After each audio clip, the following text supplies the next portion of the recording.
recognizing the mutaghayyirat and the thawabit, the things that are that change in Islam, and the things that are not changeable. And in many ways, Islam is it's a religion that it has within it a lot of internal mechanisms that ensure that it won't be altered, because the Prophet ﷺ came at a time when Christianity and Judaism were filled with so many different sectarian versions that it would be impossible for Christians to agree on doctrines and agree on what the ecclesia or the congregation was. And the Jewish tradition also fell into sectarianism. And so there is a very strong prohibition of sectarianism in the Quran. وَلَا تَفَرَّقُوا. And the way the Muslims resolve the problem of human diversity, intellectual and spiritual diversity, and yet at the same time maintaining a unity and preventing the community from devolving into sectarian groups, was to have a broad-based, diverse, scholastic and spiritual tradition that enabled different opinions and different viewpoints to be honored and acknowledged, as long as they were within the constraints of the parameters that were clearly demarcated by the scholars like Imam Shafi'i and the later Usuli giants that gave us an interpretive or hermeneutic methodology that enabled Muslims to interpret their books in a way that would prevent them from going astray. So, for those of us that are in the West, it's very important to find Muslims that you can congregate with and spend time with. It's important. Community is important, and no man is an island. You can't live in isolated conditions spiritually. It's not healthy, and that's why the congregation is important. Yadullah ma'al jama'ah. Allah subhanahu wa ta'ala's providential hand is with the jama'ah.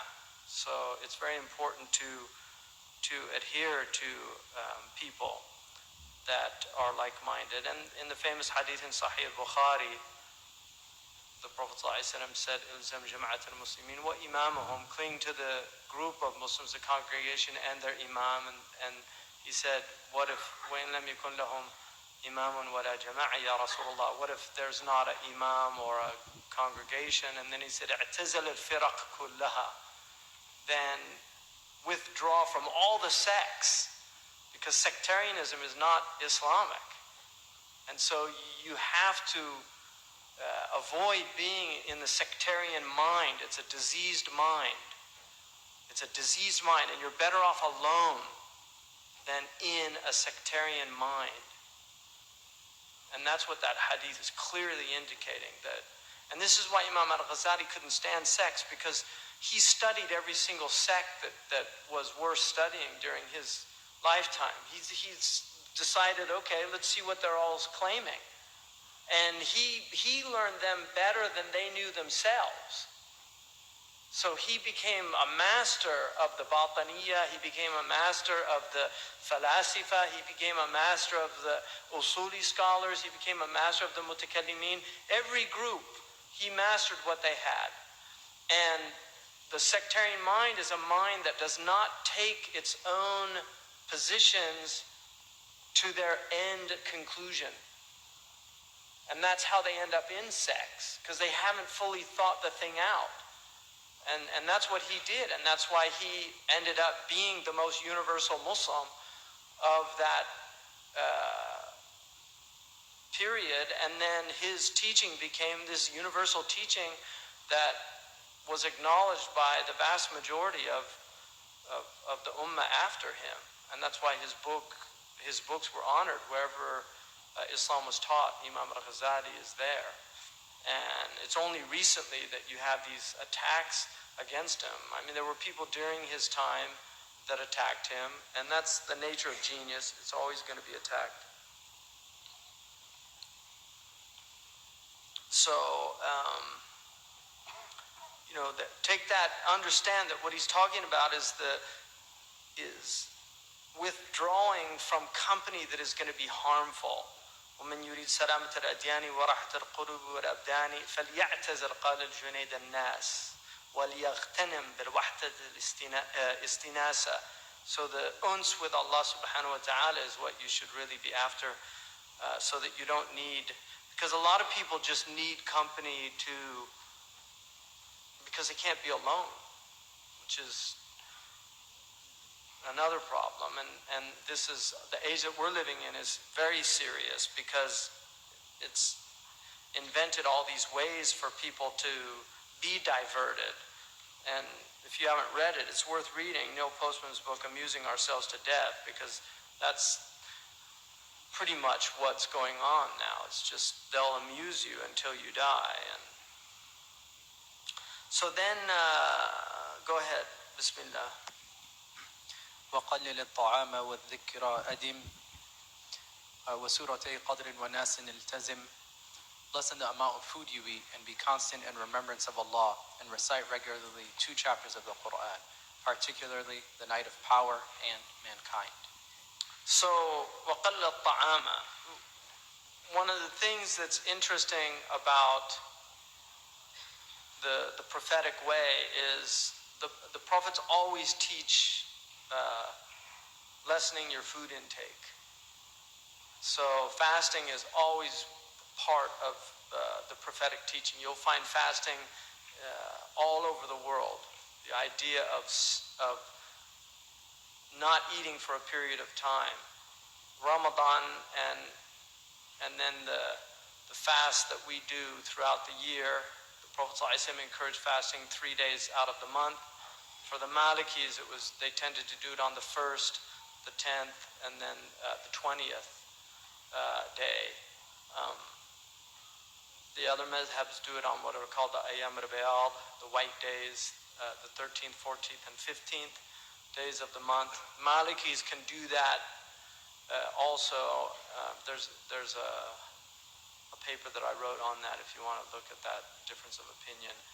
But that's how Malik did it. So 3 days out of the month, the idea is 10 hasanat for each day. So it's multiplied 10 times. It's as if you're fasting the whole month. And the Prophet did not encourage to fast more than that. If you do fast, then the next one is doing the Monday and Thursdays. And then the last fast, and he said to not go beyond that, was to do the fast of Dawood. Now, in Rajab and Sha'ban, it's mandub in the Maliki madhab, and you have to check with your madhab, but it's mandub to fast those 2 months. So you can fast the entire months if you want. And then, other than that, the traditional practice was to do something consistent. So the best thing if you're going to fast is to do the 3 days out of the month. Rabt al-Hajj fasted 3 days his whole life, every month. Consistent his whole life. And one of the things about the early community, the Sahaba and those who followed them, they did not take on practices that they did not continue. So we dabble, do some dhikr here, a little bit of dhikr there, read some Quran here, read some Quran there. No, they were consistent in their practices. And this is the secret of a spiritual path. If you want to get benefit from any spiritual path, you have to be consistent in your practice, even if it's a little bit. It's better to do a little bit consistently than a lot inconsistently. It's much better. So you have this energy, you get energy. No, you have to ignore the vicissitudes of your ego, where the ego has energy sometimes and not. It's everything like that. Exercise. Anybody who does any exercise knows that if you do a little bit here, a little bit there, it's just of no benefit. It's better to do a little bit every day than a lot, once a week. In fact, it can be harmful to do that. If you try to do that, you can actually hurt yourself. So it's much better just to be consistent and then increase that practice if you find that you're able to do that. So instead of trying to start all at once doing that, if you're not doing the sunnah now, you should be doing the sunnah, then just do 2 and be consistent with it. Don't try to take them all on. You should never leave the two after Maghrib, the sunnah of the two after Maghrib, the witr after Isha, the two and the one, and then the Fajr, the Raghiba in the Maliki, and the Sunnat al-Fajr, the Nafila Fajr. Those you should never leave. That's baseline after the Fard. But then you add to those, so you can do 2 before Dhuhr, 2 after Dhuhr, or 4 before Dhuhr, 2 before Asr. But be consistent in your practice. If you travel, then if you do a wird normally back home, but when you travel, things get upset, you get the reward of doing it if you were consistent back home. So if you find on your journeys you're not able to keep that up, that happens. You still get the reward because you were consistent with it in your time of residence. So it's very important to be consistent in your practice. And the single most important thing is the fard. We've got Muslims all over the world doing all of these extra acts, and then they're not vigilant about their fard. That is the sign of ittiba' al-hawa. That's the sign that you're following your nafs. So there's people that do mawlid, and they go and they have these mawlid celebrations, and they're not praying, or they're not praying on time, or they go to a mawlid and they go till 3 in the morning, and then they sleep through Fajr. They were better going to sleep after Isha and getting up for Fajr than spending the whole night in some extra act. And this is the confusion. The early Qawm, if you study the early Qawm, they didn't do anything after Isha. This idea of doing Dhikr after Isha and things like that, they didn't do that. That wasn't the sunnah of the early people. They went to bed after Isha, because they were people of the وَبِالْأَسْحَارِ هُمْ يَسْتَغْفِرُونَ. They were the people of the sahar, the people before dawn. They went to bed after Isha. The Prophet ﷺ went to bed after Isha. Dr. Winter talks in the contentions about artificial light and how people now are in front of pixelated images at nighttime, wreaking havoc on their hormones. So serotonin, melatonin, all these hormones that are really important, and they're regulated by natural light, were in our artificial light all the time, and so people aren't well, and they're wondering why they're depressed. Just go to bed after Isha and you won't need your Prozac. People need to just get back to fitrah. And the worst thing is the computer. Get off Facebook. Get a life. Live with people, visit your relatives, have tea with real human beings. Don't spend time with people that you don't know, or these distant people in some far corner of the earth, and you don't know your neighbors, you don't know the people around you. Really, it's a very weird time. Very weird. The earlier people, we are becoming autistic as a species. And it's not for nothing that autism is one of the fastest growing problems in Western countries. Autistic people that cannot function as human beings. They've lost their ability to function as normal human beings. So they're off in their own worlds. The iPod people. Right, pods, the invasion of the body snatchers. The pod takes over, right? It takes your being. That's why it's not I am a pod. They removed the verb to be and they just said iPod, because the being is no longer there. And then their image is a shadow with 2 little earphones coming out of their ear. It's just a shadow. There's no human there. You're just a shadow of a self. And this is the modern character in all his glory, with his little t-shirt that said I'm with stupid, and his shorts looking like he's 5 years old. And there he is with his little pot belly licking his ice cream cone as it drips down his hand. And he's watching somebody do break dancing on the boardwalk. This is Khalifatullah fil ard.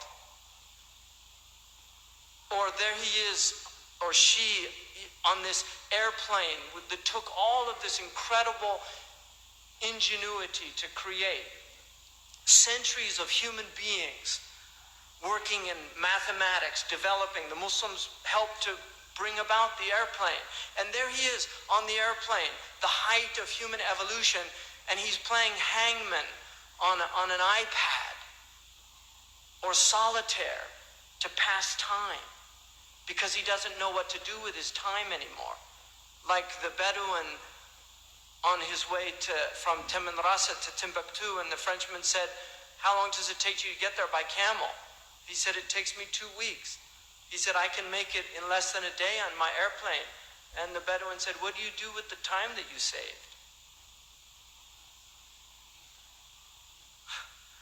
Because he's out there in the middle of the desert looking up at the stars saying, "Subhanaka ma khalaqta hada batila." And I know it's true because I live with them. Right? You own the human lives from Rome to Timbuktu, lonely nomads wandering, oh, Telstar to you.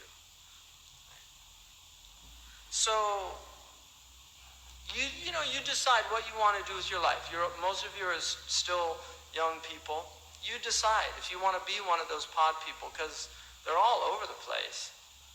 It's amazing. Watching the same empty films, talking about the same empty things, tweeting and chatting what they had for lunch to their friends who tweet back what they had for lunch, as if these were really important things that we should be using this incredible technology that took millennia to develop. And this is what we use it for. So, not eating a lot. In one of the Arabic traditions, they asked Socrates how he surpassed the people of his time. He said, "The only difference between me and all those other people is that they live to eat and I eat to live." Food it's fuel. Muslims and all cultures traditionally have ornamented it and done things to take it out of its bestial qualities, to remove that bestial aspect of eating, because animals eat also. So they did things in order to enhance the human aspect and the fellowship of eating and breaking bread together. So those are important. But in the end, the food is, like Imam Ibn Atta'illah says, the one who's concerned with what goes in his stomach is his primary concern. His value is the same as what comes out of his stomach. He said you go to the marketplace and you'll spend several minutes feeling fruits and melons to send it to the toilet. And he said, and then you go into your prayer and it's like a little chicken pecking away and you're sending that to your Lord. He said, what's your priority? I mean, the proof, if you want to see the proof of our nafs, everybody gets up in Ramadan before Fajr. They don't do it the rest of the year, but in Ramadan they do. Why? Because they're going to get food. If they don't, they miss their food. And this is all to let us know what's ruling us. So that's what he's saying. If you want to move on this path, diminish your intake. Food shouldn't be a major priority. Sahad al-Tusturi was asked about people that eat once a day. And he said, Akal al-Anbiya. And then they said, what about people that eat twice a day? He said, Akal al-Salihin. Righteous people eat like that. And then he said, what about a man who eats 3 times a day? And he said, build for him a trough. Mi'laf. Build a trough. And now they have what's called grazing. Humans graze. Like 5 meals a day. They tell you should eat 5 little meals a day. Because, it's better for you. So, and then he says, وَذِكْرَ أَدِمْ, be consistent in your dhikr. And then he says, Surah Qadr and Wanas and Al-Tizm, that these two surahs, and this comes from, you know, if you want salama min afat al-lisan, then they say do a lot of the recitation of Inna anzalnahu fi laylat al-qadr, and then Qul a'udhu bi rabbin nas. Ibn Zukri mentions that, one of the great scholars of Morocco. And because it will free you from waswasa, and one of the things about too much speaking is that your mind is, the monkey mind is active. What, you know, to use that is borrowed from another tradition, but the monkey mind is the mind that's constantly generating what are called awarib, these meaningless thoughts. Not important. I mean, if you have thoughts like Dr. Winter, then you write them down as contentions, and they're worth writing down. But for most people, the thoughts are it's better you just let them go. Just let them pass. So, dhikr is, يا أيها الذين آمنوا اذكروا الله ذكرا كثيرا. Do much dhikr. كان يذكر الله في كل أحيانه صلى الله عليه وسلم. Aisha said he remembered Allah in all of his different occasions. So when he woke up in the morning, he remembered Allah. It was the first thing he did. Alhamdulillah alladhi ahyani ba'da ma amatani wa ilayhi an-nushur. And then he would recite Inna fi khalq as-samawati wal ard ikhtilaf al-layl wan nahar. He would recite those verses to the end of the surah. And then when he got up, he had a dhikr. When he always put his pants on sitting down. That was his practice, to put his pants on sitting down. He never put them on standing up. So that's a sunnah, and that requires a type of attention, to be aware. So the Prophet ﷺ was a completely wakeful human being. He was in a completely wakeful state, fatan. And because he was completely awake, everything he did was with intention. And most people, they want to stay asleep, because it's very easy just to go to sleep. It's really easy just to fall asleep. That's how the pod gets you, right? That's how they get you, fall asleep. Because you have to go to sleep in order for the pod to suck in the invasion of the body snatchers. That's how they get you, fall asleep. So, but people just, it's easy to go to sleep and do that. But dhikr is, dhakara in Arabic, the root of it is to be kicked in the groin, right?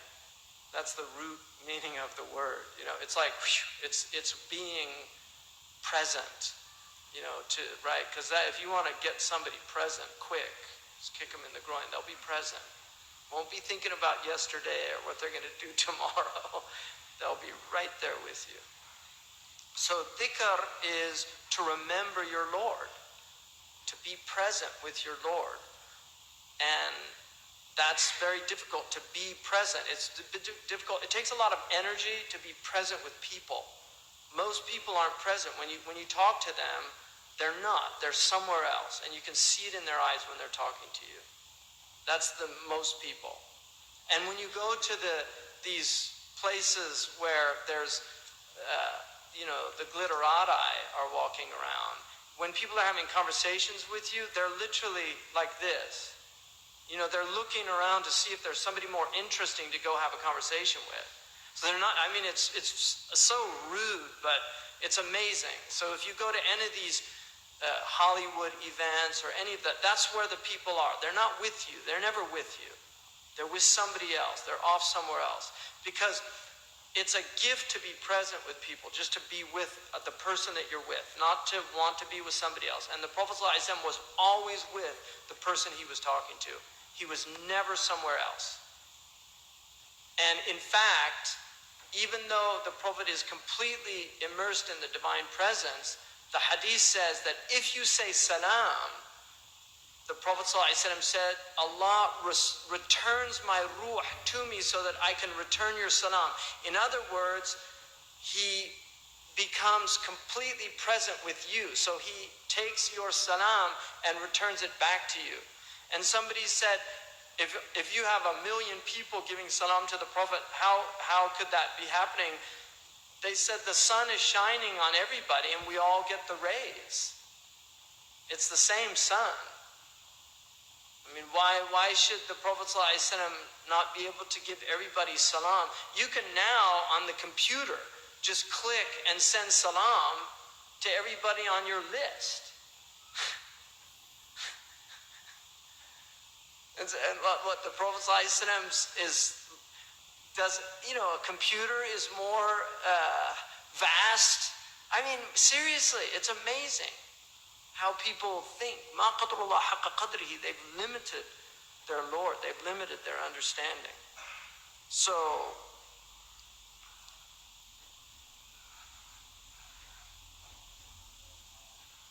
dhikr that's the foundation of our tradition. And the Prophet ﷺ came with a dhikr al-hakim, which is the wise reminder, which is the Quran. And the best dhikr, أَفْضَلُ مَا قُلْتُ أَنَا وَالنَّبِيُّونَ مِنْ قَبْلِي لَا إِلَهَ إِلَّا اللَّهِ. The best dhikr that I said and the prophets before me was La ilaha illallah. Many of the later scholars said that the best adhkar to do in this time, and they've said this for many hundreds of years now, is istighfar, salah ala nabi, and la ilaha illallah. These are the foundational dhikrs of our time. Astaghfirullah, Allahumma salli ala Sayyidina Muhammad. There are many different ways to say that. Allahumma salli ala Sayyidina Muhammadin abdika wa rasulika an-nabiyil ummi wa ala alihi wa sahbihi wa sallam. Allahumma salli ala Sayyidina Muhammad wa alihi wa sahbihi wa sallam. Allahumma salli ala Sayyidina Muhammad wa sallam. Many different ways to do that. And then la ilaha illallah. And then recitation of Quran, the adhkar of the sabah and masa. To be consistent with these things is very important. The Prophet ﷺ said in a hadith, أَلَا أُنَبِّئُكُمْ بِخَيْرِ عَمَالِكُمْ وَأَزْكَاهَا عِنْدَ مَلِكِكُمْ وَأَرْفَعِهَا فِي دَرَجَاتِكُمْ. Can I tell you the best of your actions, the purest of your actions with your sovereign, Allah subhanahu wa ta'ala, and the thing that will raise you, the highest thing in all the degrees and ranks that you have. وَخَيْرًا لَكُمْ, and better for you than acquiring gold, spending out gold, infaq al-dhahabi wal-waraq, giving gold and silver, and better for you than jihad itself, like better than أن تضربوا أعناق عدوكم ويضربوا أعناقكم, better than you striking their necks and them striking your necks in jihad. They said, Bala ya Rasulullah. He said, Dhikrullah. Dhikrullah. It's a hadith sahih. And the ulama say, people say, how could that be better than jihad? The Prophet ﷺ said that jihad is dirwatu sanamihi. It's the pinnacle of my religion, is defending the religion. The ulama say that dhikr is an end in and of itself. Jihad is a means, and a means is never over an end. So the jihad is a means to protect and preserve dhikr. That's the purpose of jihad. Now, in a situation when the Muslims are under attack or threatened, then it becomes jihad is the best dhikr that you can do at that time. So that's not negating, it's not saying one or the other, and then jihad with dhikr, being present with dhikr, is better than jihad without dhikr. And people can be in battlefield situations and not be remembering Allah subhanahu wa ta'ala. So